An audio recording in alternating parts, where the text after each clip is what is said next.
Welcome, guys. This is Carl Reed, college football analyst with 24/7 Sports. Here with my guest today, Clemson head coach Dabo Swinney. Coach, how you doing today?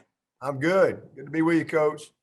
Coach, I want to ask you a few questions. I'm going to start off with this. When we started the early signing day in December, at the time I was a high school coach, I didn't like it. I felt like it rushed everything, but I also understood where some of the coaches were coming from, that they didn't want to have to hold on the kids to February.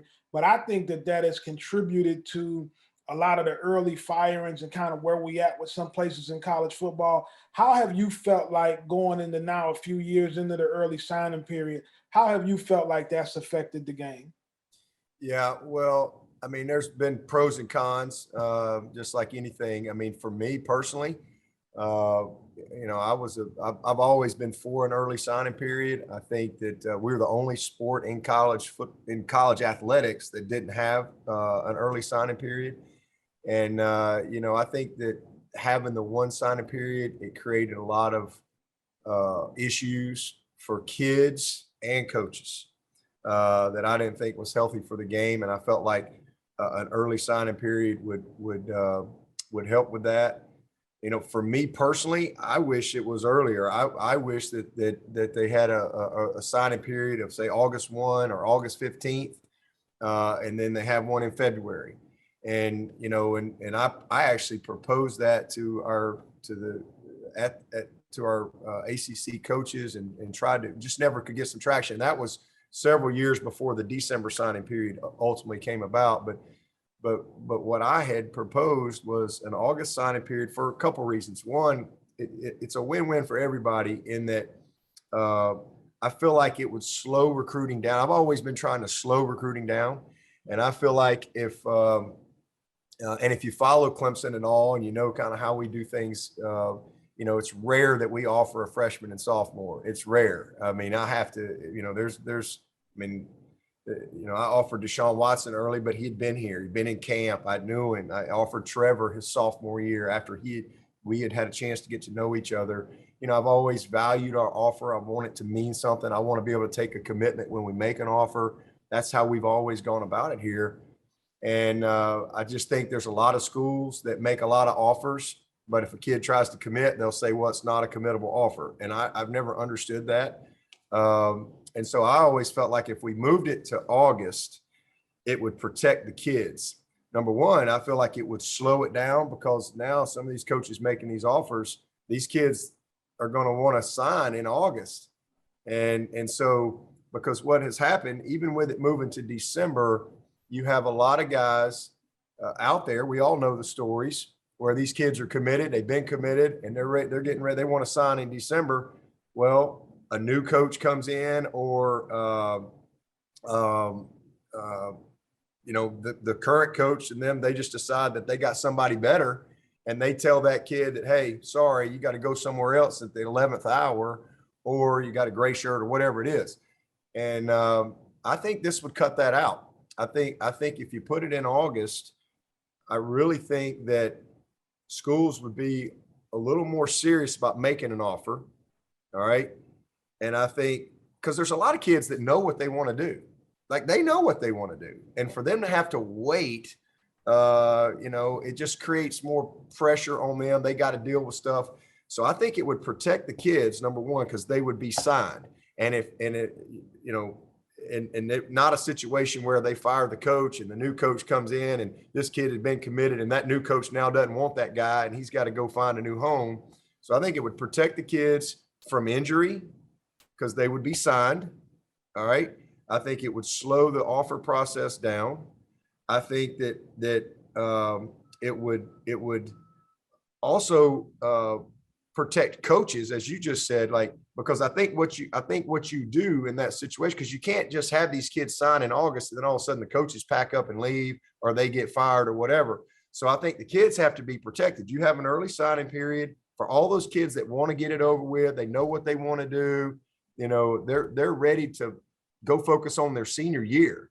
And now I think it would help the high school coaches because now these kids can be committed to their team. They can go play. They don't have to worry about injury or any of this stuff. They've signed their college scholarship and they're not gone on the weekends. They're not, you know, they can be locked in to their senior year. But I think they have to be protected. So if they fire the coach or the coach leaves, then those kids they can either say, hey, I'm still going to Clemson, or I'm a free agent. You know, they're out of their NIL is null and void. And so what that would do is I think it protects the kids. But it also, I think, is good for the coaches, because maybe that AD, instead of firing these coaches in the middle of the season, maybe that AD says, you know what, he's got a good class signed in August. You know what, if we fire this guy, those guys are free to go wherever. Maybe we give him another year. And you know, so I think that part of it would be good. And again, it would be a win-win on all levels, in my opinion. So I've always been, let's move it earlier, but I don't think there's any question, you know, as a coach, I do like the December signing period, because at least it gives an opportunity for all these kids that want to be done with this whole process that's for a lot of them been going on for 2 years. They're ready to be done with it. They want to move on. It gives them a chance to get it over with. And again, a lot of them are mid-years now anyway. Right. So several of them. I think that would be a positive, but I wish it was in August, but it is what it is. You know, maybe if they move, I do think they could maybe move it back, maybe another few days would help. But I definitely think having 2 signing periods is helpful, you know, for the kids and the coaches. I think it's good for both sides. If you moved it to August, my question would be, what do you do when a coach is fired?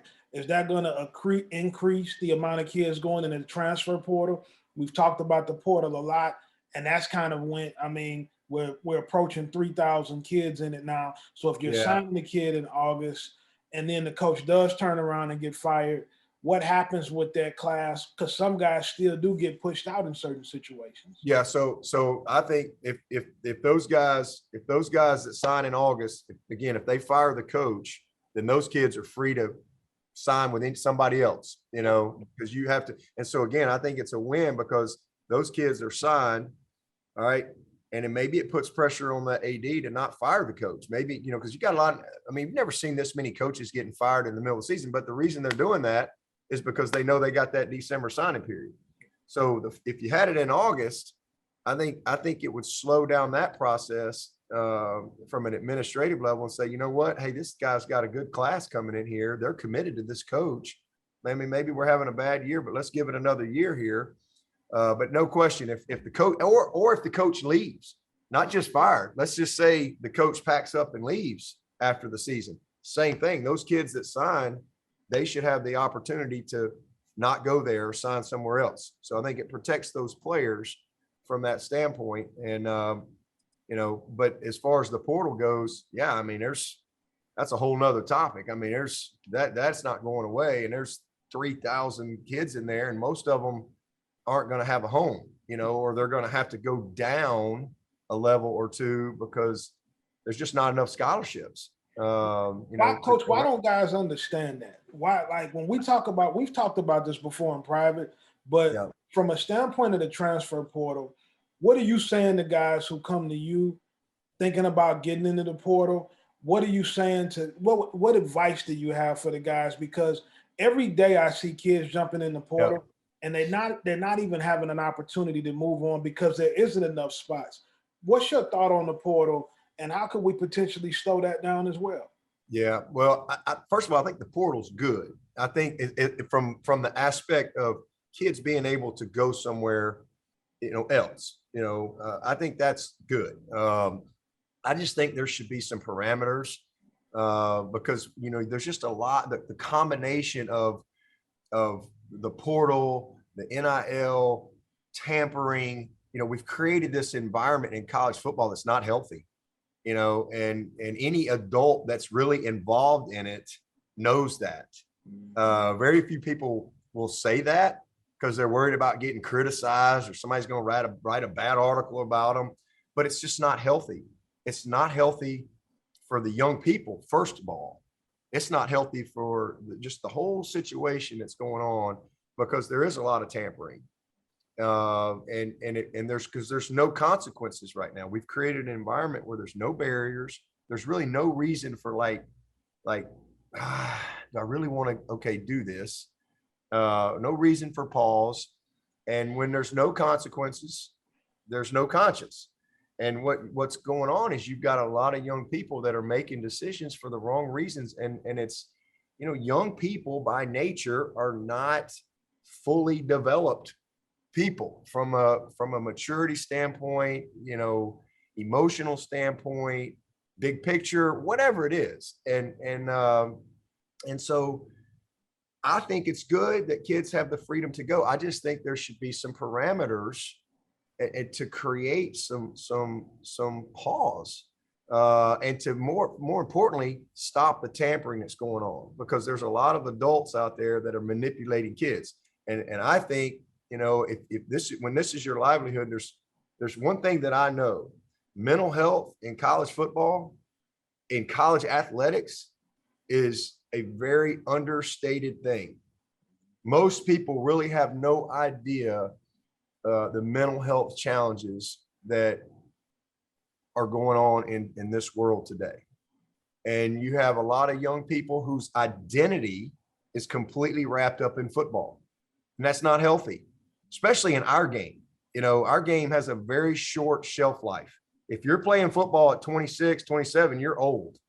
And so it has a very short shelf life. And I think that kids, if all their identity is in that, and it's all about that. And again, there's times where kids, hey, listen, sometimes it's a better opportunity. You need, and there's right reasons to go and make a change. And I think that's great that we've created this opportunity, but a lot of kids are making decisions for the wrong reasons. And then they're going to get to the new spot because we're teaching that the grass is greener, and the grass isn't greener.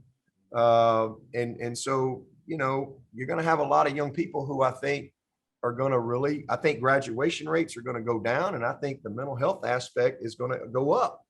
And I don't think that's good. I don't think that's healthy. What's been created. So for me, again, let them go wherever they want. I've just said, I've always said, let's tie everything to education. Let's keep the main thing, the main thing. You come to college to get your education and to develop as a human being, as a person, as a man. That's at least what it should be. And if you're not interested, and that's why I'm glad that there's some more pro football leagues coming out. Like I'm glad that we're going to have a USFL and an XFL, and because not everybody wants to go to school, and that's fine. And if you don't value education, you really don't want to do that. I hope that kids have an opportunity to go and do some of the minor league stuff. That's great. Our sport has never had that.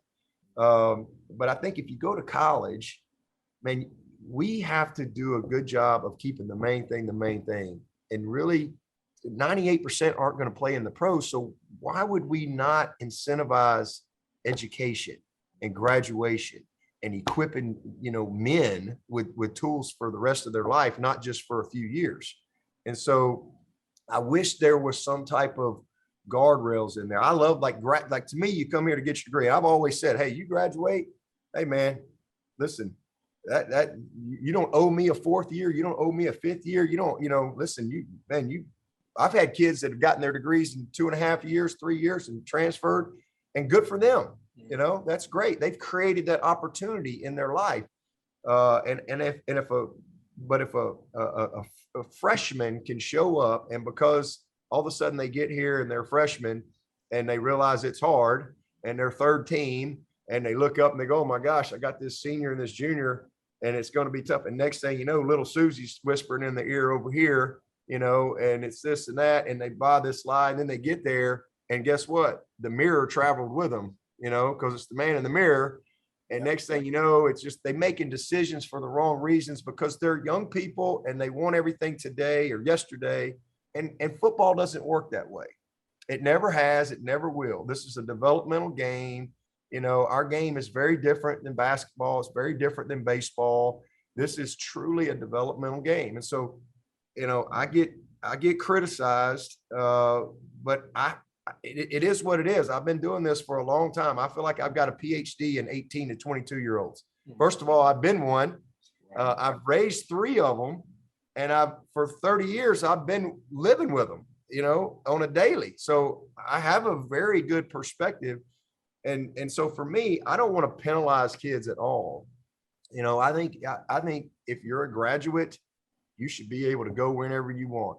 If you want to transfer, you should be able to go whenever you want. But if you're not a graduate, you should have to sit a year, all right, but not lose that year, but just create some pause, create some transitional time, create some which would stop the tampering. All these people trying to get quick fixes and stop this tampering that's going on. Create some pause, create a little bit of a consequence, because right now there's no consequences. And so, the kid sits a season, and then he goes on his business. His clock stops. He doesn't lose eligibility. All right. And then upon graduation, so now we're incentivizing school. We're incentivizing graduation. We're incentivizing education. And so, and upon that, we're incentivizing finishing. So upon graduation, you get that year back. You don't lose anything. All right. And so, and then if you're that Brian Brzee, that Sammy Watkins, that guy, well, you're not going to need that year anyway. If you're a 3-year guy. So that's how I see it, and again, I get criticized for that, but that's what I believe. And there's nobody can say anything to make me not believe that it's healthier for the game of college football, and definitely incredibly healthier for young people to have some type of barrier, which would protect them from making irrational, emotional, decisions based on the wrong things. And more importantly, it would stop the tampering. I mean, the tampering that we have in college football, it's sad. And that's where we are. So where we're living in. So from my perspective, there's nothing I can do about that. So in my world, what we have to do is back to your question, we have to do a great job of really, first of all, we're always been a relationship driven program. Right. I just signed my first portal guy ever. And he was a guy that started here, so he's a boomerang. He's coming back, to finish up. We're always going to recruit high school kids. We're always going to be developmental. That's how we've done it. That's relationships. It's so forth. We're 98% graduation rate. We've been top 10 academically for a decade around here, along with Duke and Northwestern. And we've won at a high level on the field. So, I'm not just saying stuff. This is stuff that we've done for a long time. We've always kept the main thing. So it starts in the recruiting process and making sure when you're recruiting guys here that they understand, what our program is all about and what we value. And listen, all these things are important. I mean, the strength conditioning, the coaching, the development, the nutrition, the holistic approach, the career development, the NIL, those are all important. All right. But the main purpose of our program is graduation and developing as a man and having a good experience and winning, all in that order. And that's never going to change for us. So it's really, when a young man really wants to, talk about this, okay, well, let's talk about why. So I think every day on a daily basis, you have to help instill and create that vision for this young person, that, hey, here's why you stay the course. Here's your path forward. It's not always, and then I have other times where kids come to me and I'm like, you know what? Hey, that's the best thing for you, because, you're probably not going to play. And so, hey, I just think being honest and transparent and educating them on, the process and where they are developmentally and I think so how you communicate with your guys and recruiting your roster every single day has never been more important. It's always been important, but it's never been more important than it is today.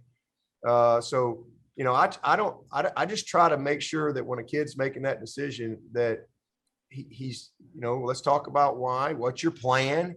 Do you even have a plan? And then I try to help them. Like, if this is this is the best thing, then let me help you get in the right situation. You let me help you in that, and I'll be glad to do that because I love my guys. So again, the whole situation is it's there's good, but there's been a lot of unintended consequences come about with it. Now, Coach, you touched on something when you just talked. You talked about mental health, and we kind of came up in a game of football where it's always suck it up and deal with it. Yeah. You know, be a tough guy. You know, Yep. be tough. Yep. And you touched on mental health and your how you implement that in your program. I've always felt like with recruits, when I'm dealing with a guy that's getting recruited at a high level, they're getting recruited by every college coach in the country. They're getting bombarded by fans and college football people on social media. They having to learn how to deal with girls and things like that, and changings of relationships. How important is it for a program like yours to stress the players' mental health being important and to be in constant communication with them about the pressures that the players going into? Because a lot of people don't understand that these guys are still human beings and they have a lot of personal pressure when Yes. being able to play at a program like that and play at the highest levels. Yeah. Well, it's so different than when you and I were playing. I mean, because it was. I mean, if you had, there was mental health issues, man. I had guys I played with. I knew something wasn't right, you know, but it was, you didn't talk about it. You know, it wasn't, you didn't communicate. You did, you sucked it up and you went. All right. But we also were in a different world. You know, we didn't grow up with social media where everything, we didn't have the scrutiny and the pressures that these kids deal with today. I mean, we had it in our own ways, you know, from the local community and maybe the one bad newspaper article that, you know, unless you went and physically got it out of the thing, nobody knew about, you know. And but now these kids, they've got anything personal going on in their life, it's public. Whether it's something going on with their home or they did something, they made one bad mistake or one bad decision, and it's at our level, it's the scrutiny on these kids is enormous. And again, they're not all, some are equipped based on where they're from, how they were raised, what they've been exposed to, whatever. Some of them handle it pretty good. Right. But most struggle. And so the mental health, the two biggest issues on college campuses right now from an athletic standpoint are mental health and sleep. A lack of sleep, and a lack of sleep leads to some of that.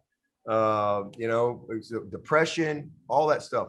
But there's this enormous pressure of performance because just like you said, like the kids that at our level, at this level of college football, you know, everybody thinks they're going to the NFL. All of them do.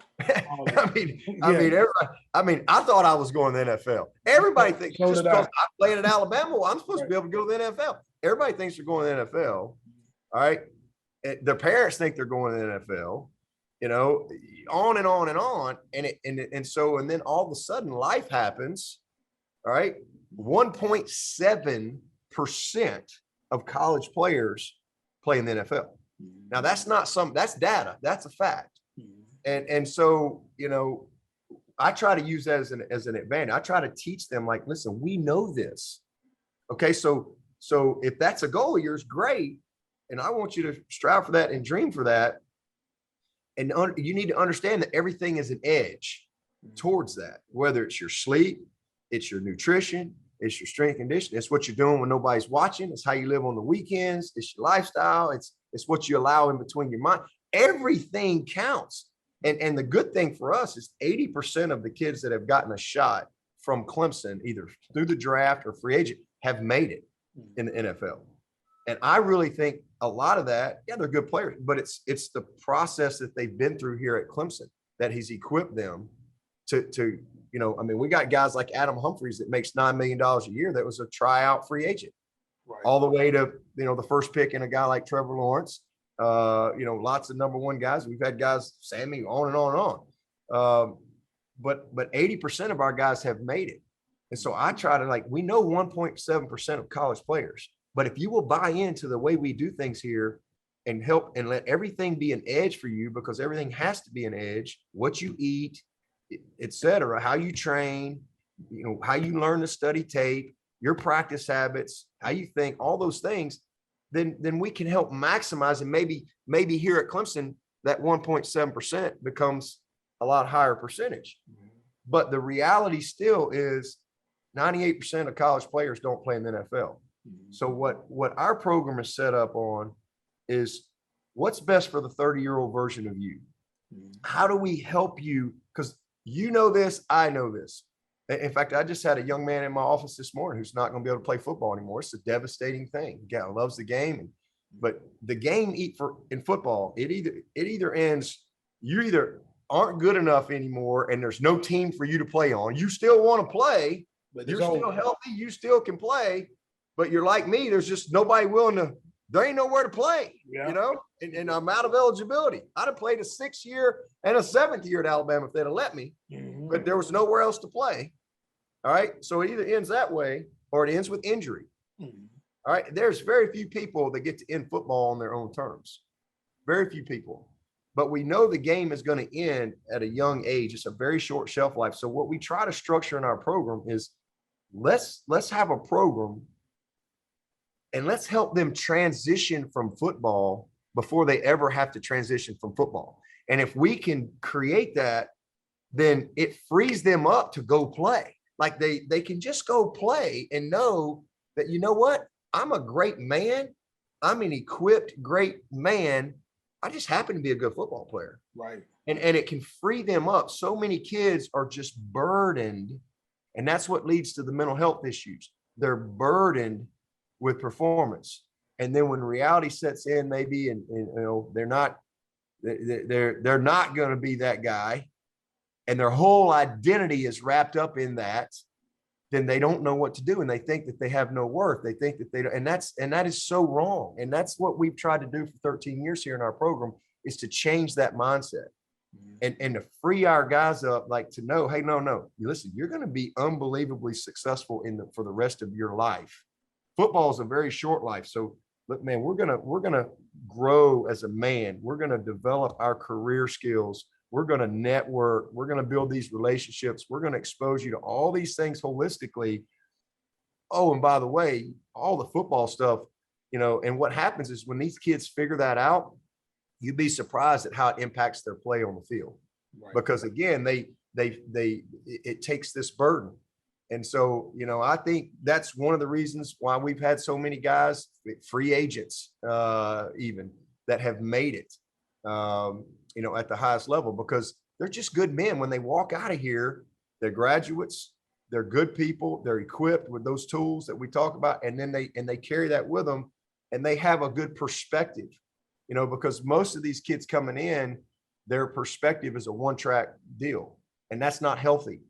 And that's what's going on. We've created this mindset that it's all about that, and it really shouldn't be. Not in college athletics. It really should be about, and winning is important. I mean, and we know that they got a scoreboard for a reason. But man, I just think our number one job is to love these guys, to equip these guys, to make sure that we do everything we can within our power to create value of education and growing them as people and as men.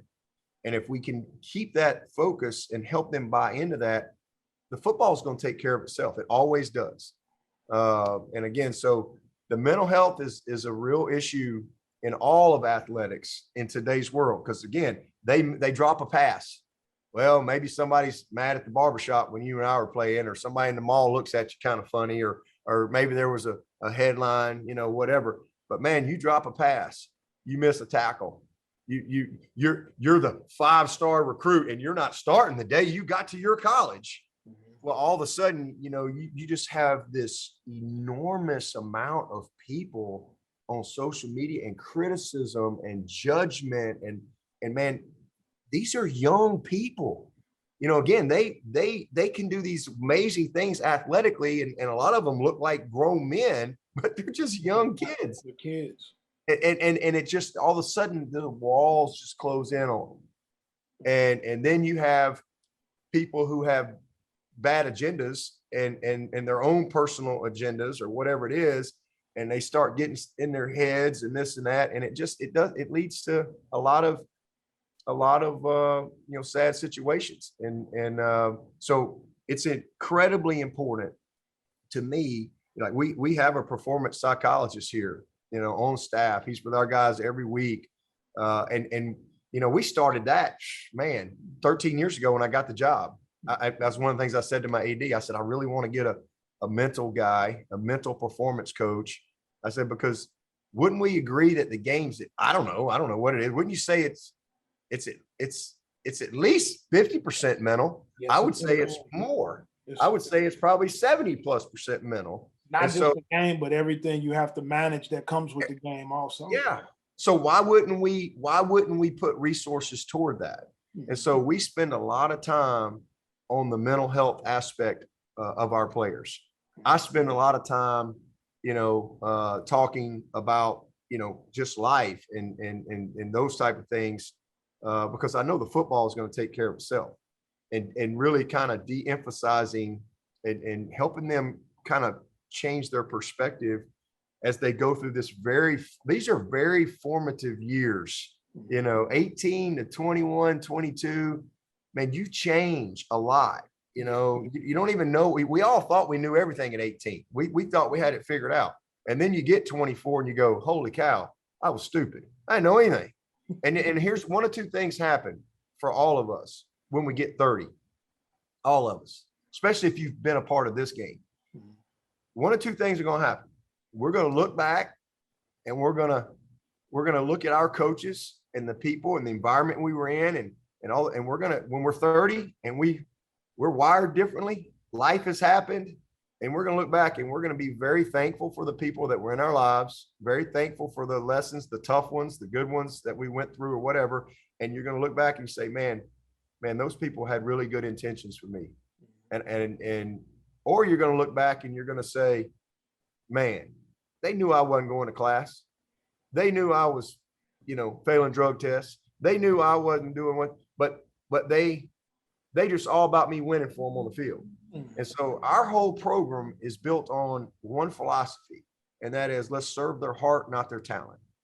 Okay. And so that's how we go about doing everything here, from a holistic approach. We always have. And as long as I'm here, that's not ever going to change. And, and if we can't win that way, then I'll be doing a podcast. I'll be doing something. But yeah. That's just what I believe in. And the kids that come to Clemson, that's what they want, because we're very transparent. There's nobody that gets to Clemson and go, oh crap, man, we actually got to go to class here. Right. Man, they're serious about it. Coach, a lot has been made, especially around National Signing Day, with NIL. All right. Some of the numbers that are being thrown out for individual kids, some of the numbers that are being thrown out, certain teams had certain lots of money. NIL, is it good or bad for the game? And are there any changes that need to be made? What's the standpoint now on NIL? Well, I'd say the same thing that I said about the transfer. It's both. It's good and bad. It's common sense to me. I get, there's a critical article of old Coach Swinney about every day because of what I believe. And I've never, ever been against NIL. That is common sense. Like, to me, for a kid to go home and do a camp and somebody pay him money to do that, or be able to do something on his own time with his own name, and if he wants to go and take his time and go serve someone, whether it be an autograph signing or a birthday party or whatever, maybe it's something at a business. It's always made no sense to me. I mean, I worked all through college. I umpired, I cut grass, and I cleaned gutters. Any free moment I had, and I did it on my time. And really, that's what the NIL is. It's name, image, likeness. It's your name, your image, your likeness, and it's very common sense. And it's an opportunity to help these kids maximize a very short time in their life. I mean, as I said earlier, 98% of these kids are not going to the NFL. So, this is a great way, to help them I mean, to take advantage of the platform that they have. Listen, there's three college football teams in America that have 1 million Twitter followers, and Clemson's one of them. So when you come to Clemson, instantly you're plugged into that brand. I mean, right now. And so it's always a great thing that our kids have the opportunity to make some short-term money while they have this very short-term moment. I mean, 3 or 4 or 5 years in the scope of your life is a blink of an eye. You and I know that. All right. And again, they all think they're going to the NFL. They're not.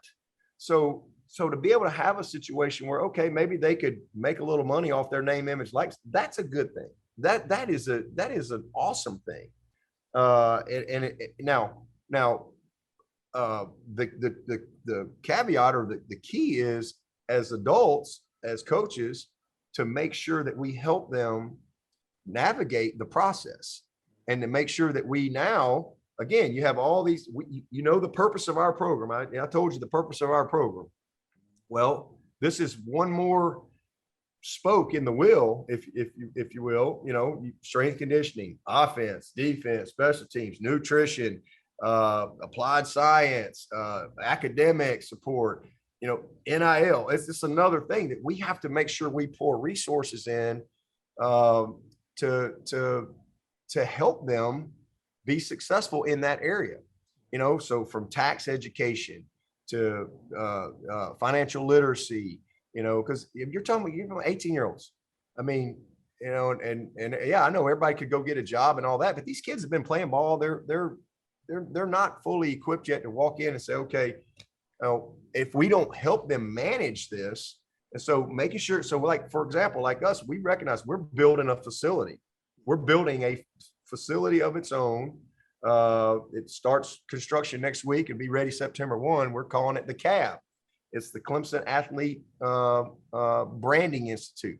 And I call it the CAB because what does a cab do? It gives you a lift to your destination. But guess what?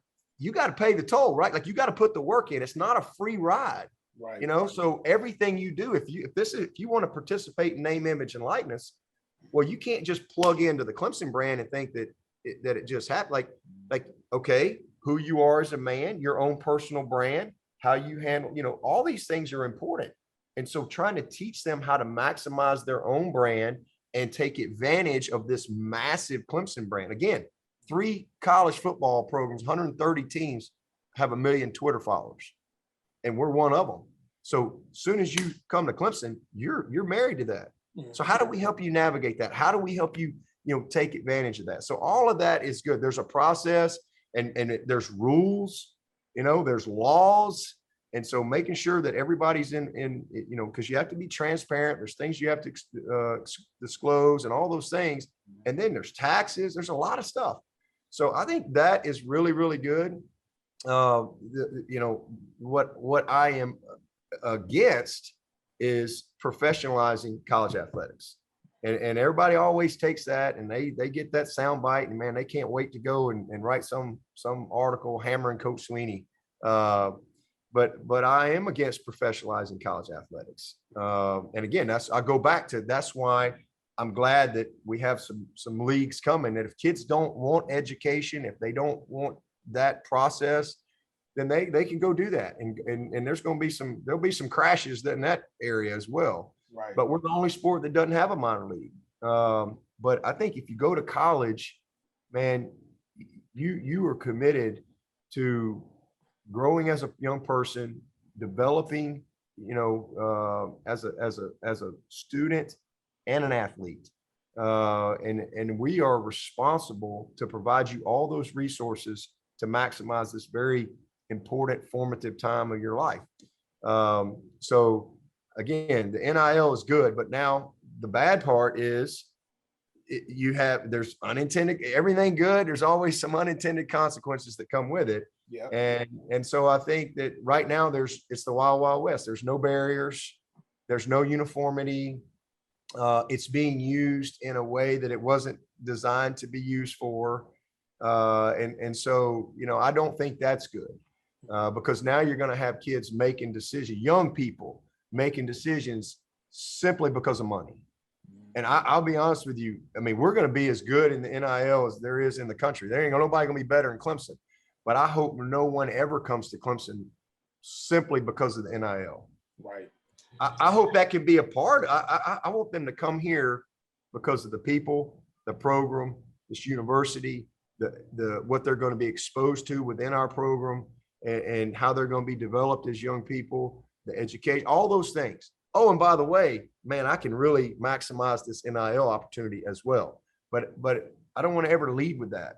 And what's going on right now, again, you put NIL plus transfer plus no consequences, you have no conscience.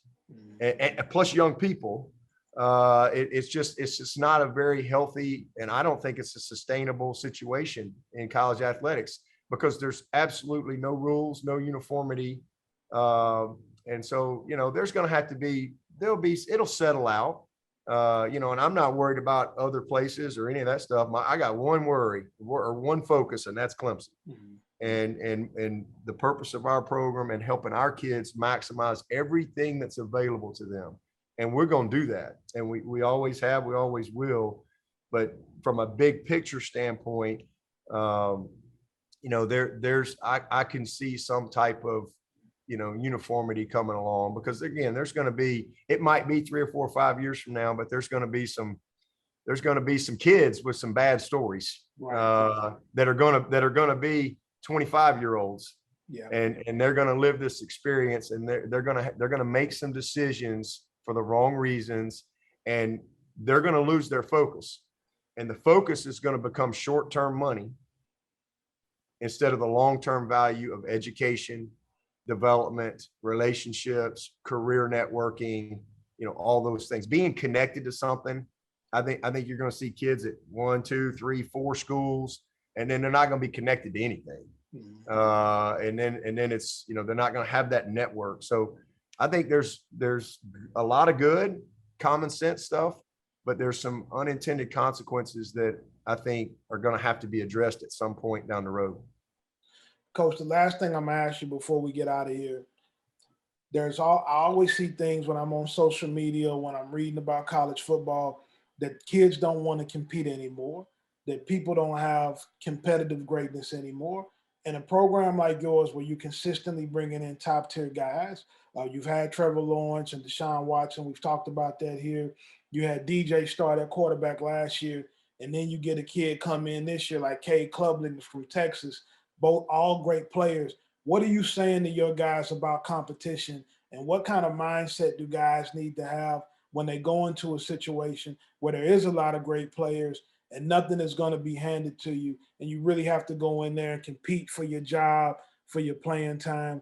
What advice are you giving the kids in those situations? Yeah, well, again, that's one of those things too that's being unintentionally taught through what's going on in this transfer portal world. We're teaching kids not to compete, or if it's hard, well, go find an easier path.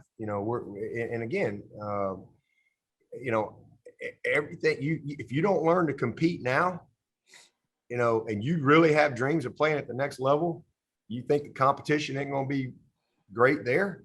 And we're teaching kids to not push through, and learn how to handle it. But I mean, that's life. I mean, I personally believe there's no sport out there that teaches, mirrors, and equips young men for life other than football. I mean, I just believe that. And the reason I believe that is because that's what I've lived. I mean, I learned a lot.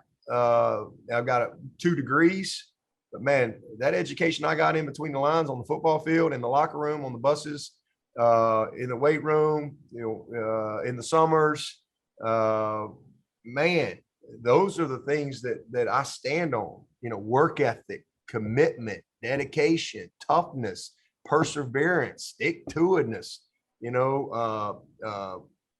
Believing even when it don't make any sense. Putting the work in. How to compete, and okay, patience.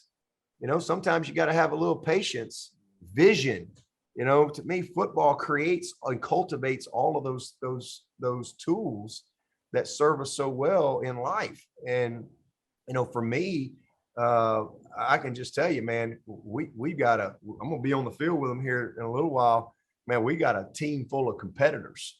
Trevor Lawrence, when he committed to Clemson, he committed to me as a junior, and we had like 5 quarterbacks on the roster.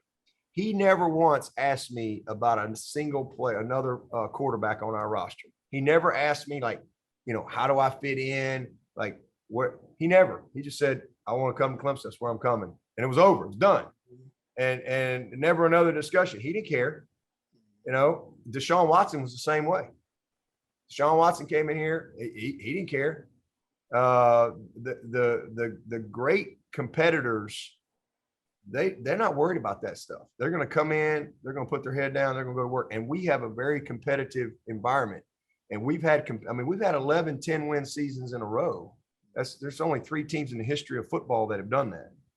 Florida State in the 80s, Alabama now, and us. That's it ever. So to win like that consistently over that amount of time, that is competitive greatness. And what drives competitive greatness is, people, culture, character, toughness, all those things. But competitors, like young people that ain't afraid to compete. And that's what we've had here for a long time. So for me, listen, sometimes it works out to where, hey, like we've got a corner coming in here this year that you coached. Well, I ain't got 6 corners on the whole roster. So man, this is a great time for him to come in. So he's got to compete, but he's got maybe a little bit of an earlier opportunity. All right. But if you're that D lineman that's coming to Clemson this year, well, you're going to have to be a little more patient because we didn't lose anybody. Everybody's back. Right. Everybody. And there's about 6 of them going to the NFL that are just grown men. And even though you're this unbelievably talented young player, all right, that maybe you could have gone over here and maybe had a better path as a freshman. You know what? That guy's going to develop. He's going to be, you learn from seeing more than anything, right? Like to have that good example, a picture's worth 1,000 words. And so like I got a young D tackle coming in here that I think is going to be a superstar.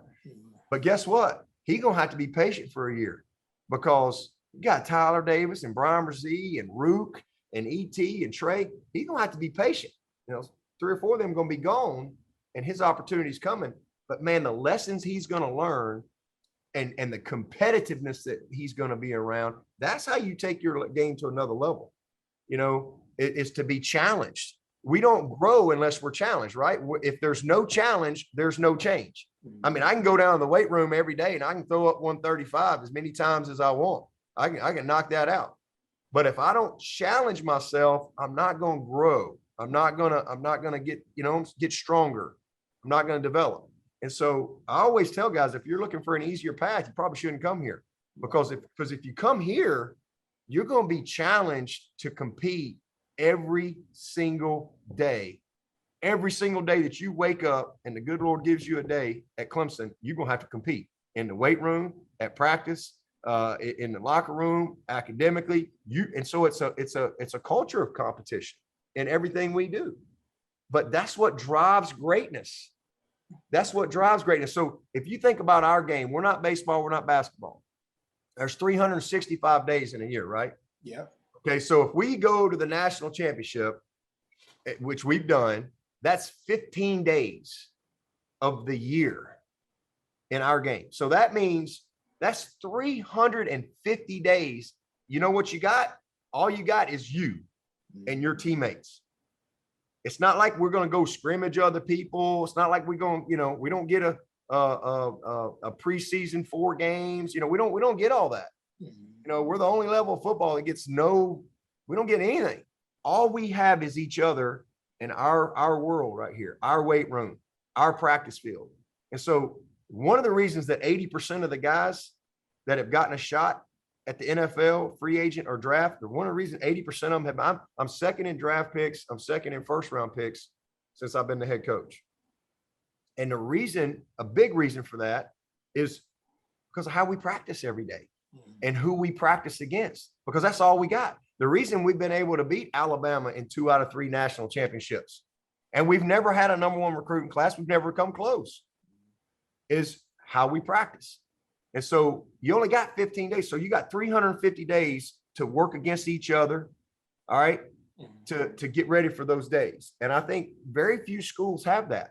Like when you show, if you come to Clemson to play defense, you're going to go against one of the best offenses in the country every single day on our practice field.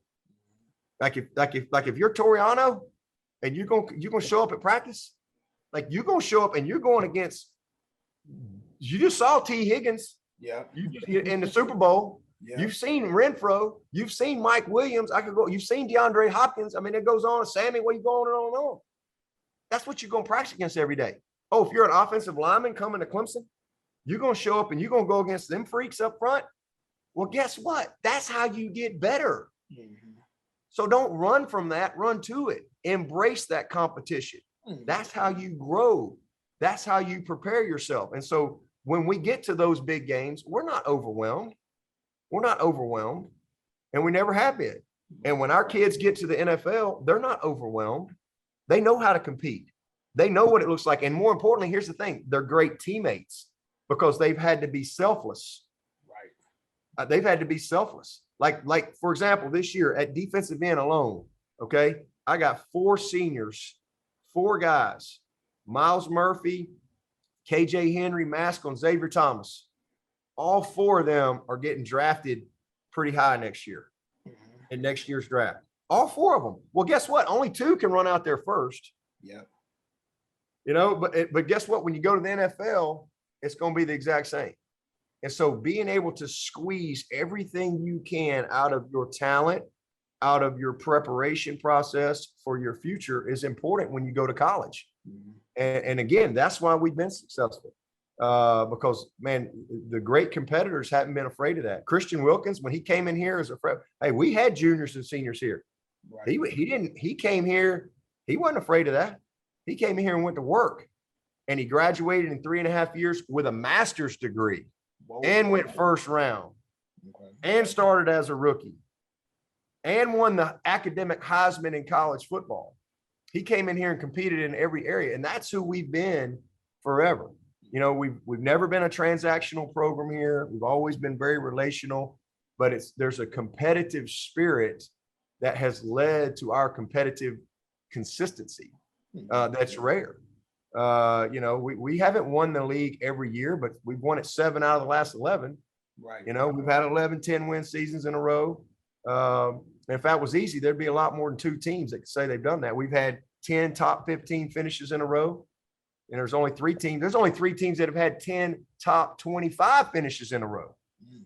It's hard. That's us, Alabama and Ohio State. It's hard to do that. And so, but what drives that consistency? It's competition, and it's culture, and it's how you do things. And so, you know, some kids, they're looking for an easier path. Clemson ain't an easier path. It's not. I mean, this is a place you got to come in, you got to work, you got to compete. But that's how you grow. That's how you create change in your life as a person and as a player, is by being challenged every single day. I used to sit and watch Mackenzie Alexander and Hunter Renfro go at it. Oh my gosh. And Mackenzie, he recognized, man, this guy's different. Even when he was a walk-on redshirt freshman, and Mackenzie would want to go against him, even though Renfro would make him look silly a lot. He wanted that challenge because he wanted to get better. Because he wanted to ultimately, he had big goals. And so there's not many places you can go out there in this country where you might have some teams that have a great offense, but they're pretty average on defense. And then you get to game day and you're going against that great defense, and it's like, whoa, we haven't seen that. Well, not at Clemson. Right. All right.